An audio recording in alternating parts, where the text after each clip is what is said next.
بہت بات چیت کی، وار بھی ہوئے، اندر ہمارے دوست ممالک جو تھے، برادر ممالک موجود تھے، لیکن پاکستان نے افغانستان میں جا کے کوئی ایسی کارروائی ان مذاکرات کے میز کے بعد نہیں کی ہے۔ لیکن یہ آج پھر اور مسلسل جو وانا والا معاملہ ہے اس میں تو کلیئر ایویڈنس موجود ہے کہ مسلسل وہ افغانستان میں رابطے میں بھی رہے۔ تو وہ افغان طالبان جن کے ساتھ بیٹھ کے ہم مذاکرات کرنے کی کوشش کر رہے ہیں کیونکہ ان کے پاس حکومت ہے، آپ کو لگتا ہے اب کوئی رمق باقی رہ گئی ہے کہ کامیابی کی اس مذاکرات کے میز پہ؟ بسم اللہ الرحمن الرحیم، والصلاة والسلام علیکہ یا سیدی یا رسول اللہ، الصلاة والسلام علیکہ یا سیدی یا حبیب اللہ۔ تاجدار ختم نبوت زندہ آباد، زندہ آباد، زندہ آباد۔ دیکھیں میں نہ پہلے ان کے ساتھ مذاکرات حق میں تھا۔ مذاکرات ان سے ہوتے ہیں جن کے حوالے سے ہم یہ کہہ سکیں کہ یہ وہ لوگ ہیں جو امن چاہتے ہیں۔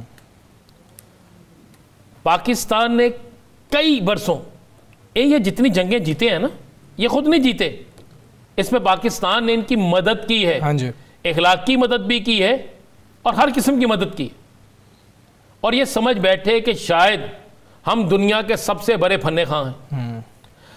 کس دور پاکستان کے اندر جتنی دہشت گردی ہوئی ہے، کوئی بھی حکومت ہوئی ہے وہاں پہ رہی ہے افغانستان کے اندر، اس حکومت نے سہولت کاری کی ہے۔ یہ طالبان آئے، ہم نے سمجھا یہ حکومت ایسی حکومت ہے، یہ آپ کو ملت اسلامیہ کی حکومت کہتی ہے، یہ بالکل ٹھیک رہے گی، لیکن وہاں جا کر زیادہ ہو گئی۔ پھر وہ بیٹھ کے جا کے بھارت کی جولی میں، پھر انہوں نے وہاں پر کیمپوں میں اضافہ کر دیا، وہاں پر دہشت گردوں کی تربیت میں اضافہ کر دیا، وہاں سے دہشت گردوں کو وہ تمام اسلحہ دیا جو وہاں سے نیٹو فورسز چھوڑ کے گئی۔ ان دہشت گردوں کو اپنی اہم ترین مجالس میں بلایا، اپنی اہم ترین میٹنگز میں بلایا، جس کے ثبوت موجود ہیں۔ اس کے باوجود پاکستان نے تحمل کا مظاہرہ کیا، دنیا کے دیگر ممالک کے کہنے پہ ان کے ساتھ بیٹھے، انہیں ثبوت دیے گئے، انہیں سب کچھ دیا گیا، اس کے بعد بھی سب کچھ نہ ہوگا۔ پھر کیا نتیجہ نکلا؟ یہ اگر ہماری فورسز جرأت نہ دکھاتی، ہماری فورسز ہمت نہ کرتی، تو یہ جو کریڈٹ کارڈ والا سانیہ تھا، یہ دوسرا اے پی ایس تھا، اے پی ایس سے بڑا تھا، اے پی ایس سے بڑا تھا۔ اس کے بعد جو اسلام آباد میں ہوا، اس کے تانے بانے اس کے تانے بانے سیم ایک ہے۔ یعنی ہمیں بتایا گیا کہ ہم آپ کو ہر جگہ پہ یہ کر سکتے ہیں، اور اس کے اگر ہم تھوڑی سی پرسو کریں تو ہمیں نظر آئے گا کہ وہ جن کو ہم مہمان بنا کے جنہوں نے رکھا تھا، ان میں سے کوئی نہ کوئی آپ کو سہولت کار نظر آئے۔ وہ لوگ جو بالکل ان کے ہمارے درمیان بیٹھتے تھے، جنہیں ہم اپنے حصے کی روٹی بھی دیتے تھے، جنہیں ہم اسلام کے مطابق سب کچھ کرتے تھے، اور وہ لوگ ہمیں کسی غیر مسلم کی منشا کے مطابق ہمیں ذبح کر رہے ہیں، ہمیں مار رہے ہیں۔ تو اب کوئی دوسرا راستہ نہیں رہا۔ اب دیکھیں، کوئی مجھے دنیا کا ملک بتا دیں، چاہے وہ اسلامی ریاست ہے چاہے وہ غیر اسلامی ریاست ہے، جب اس ملک کی بات آتی ہے تو وہ اپنی مرضی کرتے ہیں، ان پر کوئی دنیا کا قانون لاگو نہیں ہوتا۔ اب ہمیں بھی اپنی مرضی کرنا ہوگی، ہمیں اب آج ہی اس کا جواب دینا ہوگا۔ کوئی ہمارے لیے حدود نہیں ہے، نہ کسی حدود کا انتظار کریں۔ یہ جن ممالک نے اس تصفیے میں پڑے تھے، کیا وہ ممالک ہم سے پہلے ان سے پوچھیں گے؟ اگر وہ ہم سے پہلے پوچھتے ہیں، اگر وہ ہمارے ان شہداء کے خون کا بدلہ دیتے ہیں، تو بدلہ کیا ہے کہ وہ تمام لوگ، جو وہ تمام فتنے جو وہاں موجود ہیں، جو وہاں سے آتے ہیں یا وہاں سے نہیں آتے لیکن یہاں پر جو ان کے سہولت کار موجود ہیں، ان کو بھی، اور وہاں جو تربیت گاہیں موجود ہیں ان کو بھی لایا جائے، ان کو سزا دی جائے۔ دیکھیں، اب افغانستان پہ اگر آپ بھروسہ کریں گے، اگر آپ ان لوگوں پہ بھروسہ کریں گے جو ہمارے شہداء کے خون کی جنہوں نے ہولی کھیلی ہے، تو پھر یہ ہماری زیادتی۔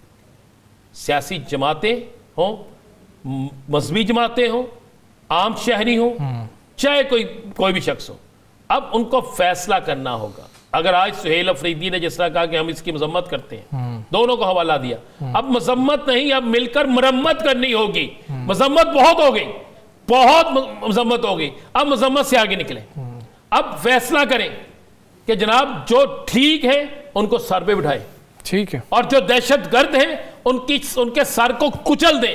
اگر ہم کچلیں گے نہیں تو ذہن میں رکھیے گا پھر یہ ہم کچلے جائیں گے۔ بالکل. اور کسی دنیا کے ملک نے آ کے ہمارے ساتھ افسوس نہیں کرنا, صرف یہ باتیں رہ جانی ہے, یہ چھوٹی چھوٹی چیزیں رہ جانی ہے. اب ہمیں فیصلہ کرنا ہوگا, اور فیصلہ یہ ہے کہ دہشت گردی کی ایک سزا سر تن سے جدا, بس اس کے علاوہ کوئی دوسری چیز نہیں ہے, اور ان کے سہولت کاروں کا بھی سر تن سے جدا, یہ فیصلہ. عمران صاحب, اختیار ولی صاحب نے تو ہمیں اس حوالے سے کچھ نہیں بتایا, ان کا پیپلز پارٹی سے پوچھیں. ویسے نون لیگ کے اندر کی اگر بات کی جائے, وہ کامنٹ نہیں کرنا چاہ رہے تھے, تو نون لیگ کے اندر کی بات کریں تو کیا اس پہ باتیں ہو رہی ہیں اور کوشش کی جا رہی ہے کہ پیپلز پارٹی پیچھے ہٹ جائے کسی طرح سے؟ ابھی بھی آپ غور کریں کہ باتیں نہیں ہو رہی, باقاعدہ میڈیا پہ بات کی جا رہی ہے. میں نے انہیں بتایا نا, انہوں نے کہا بس ان کا جو موقف آ گیا وہ ٹھیک ہے. میڈیا پہ بات ہو رہی ہے, یہ نہیں ہو رہا کہ کوئی چھپ کے بات ہو رہی ہے, میڈیا پہ بات ہو رہی ہے, برمرہ بات کر رہے ہیں وہ. تو قائمہ کمیٹی میں کیوں نہیں بول سکے؟ اب یہی بات کرنے والی ہے نا, ایک قائمہ کمیٹی میں. دوسرا, کیا ان کے ووٹ سے ان کو حق نہیں ملا؟ اگر آئینی ترمیم سینٹ میں 2 ووٹ دوسروں کے لے کے ہو سکتی ہے منظور, تو جو ان کی ترمیم تھی وہ کیا ان کے ووٹ کے بغیر منظور ہوئی ہے؟ یہ جو اپنے آپ کو اس سے بالکل کہتے ہیں جی نہیں بالکل ہم بالکل اس سے ہمارا کوئی نہیں ہے جی. جب آپ کہتے ہیں کہ آپ کا وزیر اعظم ایک چیز نہیں لے رہا, بہت اچھی بات ہے, میں کہہ رہا ہوں اس سے اچھی بات ہی کوئی نہیں, تو پھر آپ وہی زہر کسی اور کو کیوں دے رہے ہیں؟ یہ زہر ہی ہے نا. اگر آپ یہ گئے, یہ سیاسی زہر ہے کہ جو پھر آپ کہیں کھڑے ہو کے برملا کہیں کہ نہیں جناب یہ ہماری انڈرسٹینڈنگ سے ہوا ہے, پھر آپ کیوں کہتے ہیں انہیں نہیں لینا چاہیے تھا؟ بالکل ٹھیک. پھر آپ یہ کہیں نا کہ ہاں جناب ہماری انڈرسٹینڈنگ سے ہوا ہے اور ہم چاہتے تھے وہ لے, پھر یہ کیوں آپ کہتے ہیں جناب انہوں نے کہا تھا اس کے بدلے ہمیں ووٹ نہیں دیں گے؟ اور اس کے بدلے آپ نے منوایا ایسا کیا ہے؟ آپ جو 2-3 چیزیں چاہتے تھے وہ تو نہیں مانی گئی ہیں نا, آپ نے کچھ ایسا منوایا بھی نہیں ہے ان سے. بات یہ ہے کہ وہ جو چاہتے تھے وہ مانا گیا, آپ بھی جو چاہتے تھے مانا گیا, لیکن آپ جو نہیں چاہتے تھے, جو آپ نے اپنے لیے, دیکھیں ایک اصول ہوتا ہے, میں ایک چیز آپ نہیں نہ کھاتا, میرے لیے اگر وہ مناسب نہیں ہے, میں سمجھتا ہوں کہ وہ اصولوں کے خلاف ہے, میں سمجھتا ہوں کہ وہ مینڈیٹ کے خلاف ہے, تو پھر میں کسی اور کے لیے وہ چیز کیوں سلیکٹ کر رہا ہوں؟ میں پھر اس کام میں حصے دار کیوں بن رہا ہوں؟ بالکل. اس سوال کا جواب کس نے دینا ہے؟ دیکھیں وہ کہتے ہیں پیپلز پارٹی سے. کیوں آپ نے ووٹ نہیں دیا؟ یہی تو سمجھ نہیں آ رہی. میں یہی تو ہم کہہ رہے ہیں, آپ نے ووٹ نہیں دیا, آپ کہتے ہیں جناب ہم ووٹ نہیں دے رہے, ہم ووٹ نہیں دے رہے کیونکہ ہم اس میں حصے دار نہیں بننا چاہتے. پھر تو ہم کہتے ہیں جناب کمال کر دیا, آپ نے ووٹ بھی دے دیا, اور آپ کہتے ہیں ہم سے کیوں پوچھ رہے, پیپلز پارٹی سے پوچھیں. آپ کے ساتھ کون تھا؟ پیپلز پارٹی تھی نا. آپ نے ووٹ, وہ ہم تو یہ کہہ رہے ہیں آپ نے کیوں ووٹ دیا؟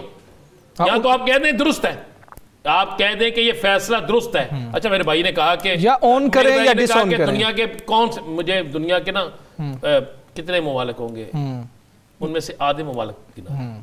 دنیا کے جتنے ممالک ہیں نا ان میں سے آدھے ممالک میں گنا دیں, ان میں سے 25% ممالک میں گنا دیں کہ ان 25 مہذب اقوام میں بتا دیں. مہذب, ایک بڑا سمپل سا اس پہ بتا دیں, کیا یہ امریکہ کے اندر ہے؟ نہیں. ٹرمپ کے اوپر آپ نے دیکھا نہیں کہ اسی طرف آنے لگا نا جس کی ہم پیروی کرتے ہیں. کیا یہ انڈیا میں ہے؟ نہیں. کیا یہ چائنا میں ہے؟ بتا دیں کہ اگر ان ممالک میں یہ سارا کچھ ہے تو پھر ہم کہتے ہیں جی بلے بلے.